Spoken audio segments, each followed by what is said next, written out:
Welcome sa DRS 2.0. Fresh at nagbabagang happenings bang hanap mo? Mga padabarkads man yan o mga trending topics? Pwes, sagutin natin yan. Kaya naman isubscribe nyo na ang ating channel para sa mga nagbabagang balita everyday. So ayun, welcome back again sa ating YouTube channel mga kadabarkads. And for today's video, ang pag-uusapan po natin ay tungkol sa mga importanteng kaganapan sa loob at sa labas ng Itbulaga.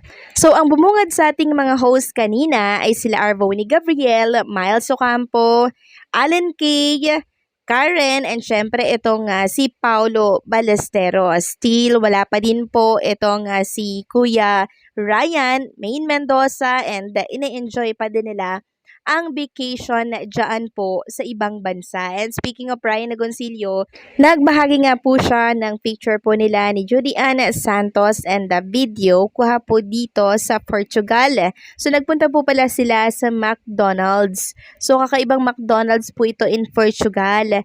Sabi nga dito, we visited the most beautiful McDonald's in the world. McDonald's Imperial in Portugal. The place left us in awe. Samantalang si Maine Mendoza naman po ay ine-enjoy pa din ang bakasyon niya dyan po sa Los Angeles, California.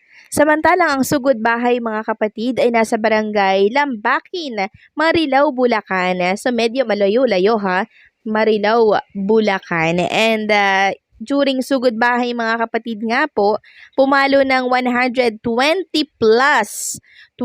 plus online viewers. Sugod bahay mga kapatid pa lang yon mga kadabarkads. At ang nagpa-register, pumalo po ng 1,200 plus. Grabe naman, ang dami. Kaya pala nung nakita ko po yung background nitong sila Wally Viola at Jose Manalo, napakarami po talagang pumila kanina dyan sa Marilao, Bulacan for sugod bahay mga kapatid. Samantalang si Bossing Big Soto naman mga kadabarkads ay nagbigay po ng statement tungkol dito sa kanyang isa pang senator na sinusuportahan. Walang iba kundi po si Ping Lacson. Sabi nga po ni Bossing Big Soto, handa daw pong labanan ang tiwali, pagnanakaw at kasinungalingan, and syempre fake news nitong si Senator Ping Lacson. Kaya daw, ito daw ang kanyang susuportahan, ito daw ang kanyang senador. And speaking of Ping Lacson mga kadabarkads, si Tito Sen po ay medyo bumaba ng ranking sa bagong survey na inilabas.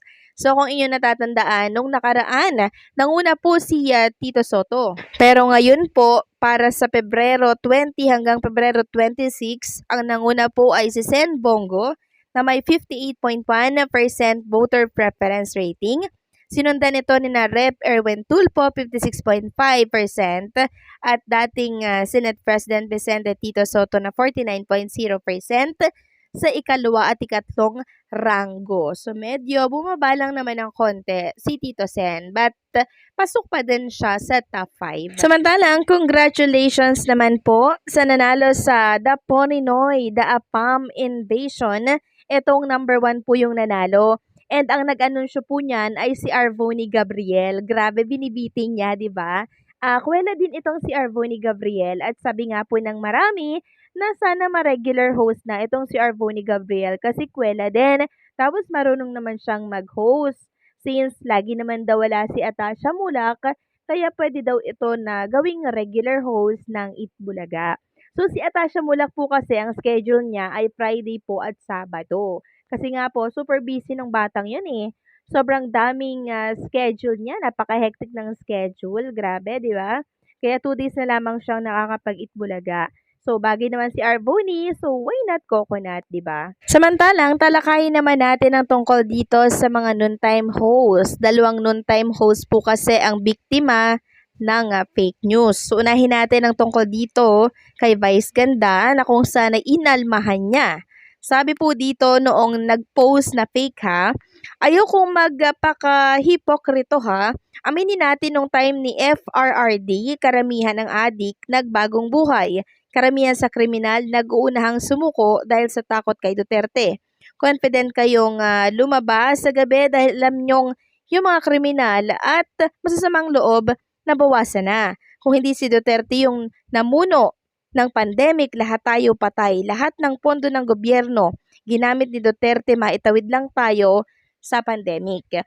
So tama naman yun, pero yun nga lang, hindi po ito tweet ni Vice Ganda. Hindi niya po yan sinabi. Sabi niya nga dito, huwag paniwalaan ang kumakalat na pahayag na ito. Wala po akong inilabas o sinabi na ganitong statement, maging mapanuri at huwag basta maniwala sa impormasyong walang malinaw o opisyal na pinagmulan. Please report. Pangalawang biktima naman ay itong si Kim Chu na host din po ng It's Showtime. Kahapon po kasi may isang netizen na nag-post at pinalalabas na ito daw yung sinabi ni Chinita Princess na hindi naman po pala totoo, kaya humihingi po ng tawad dito po sa isang host ng It's Showtime at si Chinita Princess po yun or si Kim Chu. Sabi dito, humihingi po ako ng sorry Ma'am Kim Chu. Script lang pala yung deserve na sinasabi mo at sabi kasi ng asawa ko, si Duterte ang pinaparinggan mo, inaasar lang pala ako ng asawa ko. Kaya na-post ko, kala ko po si Tatay Diggs ang pinapatamaan mo. Taos puso ko pong humihingi ng sorry ma'am, binura ko na po ma'am, buti di galit si Ma'am Kim Chu. So yan po yung sinabi niya. And inalmahan po ito ni Kim na sana daw ay mag-fact check muna bago po maniwala sa mga sabi-sabi. Ngayon, isang host naman ang tila baga ay pinupush po ang pagdedemanda dahil dyan sa lumalaganap na fake news tungkol sa kagrupo po nilang host ng Noontime. So, sino po bang host ng Noontime yan? Walang iba kundi po itong si Teddy Corpus. Sabi po niya, pwede sigurong magdemanda kapag nagpapakalat ka ng fake news, no? Yung gagawan mo ng way para ma-connect yung tao sa gusto mong issue. Not everything is about you and your issue. Huwag po kayong nandadamay. Hindi maganda yan. So, grabe, di ba? It's showtime na naman ang pinag-uusapan dahil dito sa kaguluhan, dito sa mga nangyayari po na issue sa paligid natin, dito po sa loob ng bansa natin. Grabe, no? Ang daming issue. Pero eto pa at nakikisabay pa ang ilang mga gumagawa po ng fake news. At oo naman, pwedeng mademanda ang mga gumagawa ng fake news. Ayan, no? Pwede sigurong magdemanda. So, pwedeng magdemanda si Kim Chu, pwede rin pong magdemanda itong si Vice Ganda. Pero mas pinili na lamang nila sigurong manahimik. Pero di natin alam, para syempre masawata po yung pagkalat ng fake news, kailangan po ng agarang action yan. 'Di ba? Katulad ng ginagawa po ng ibang mga artista para po matapos yung mga issue.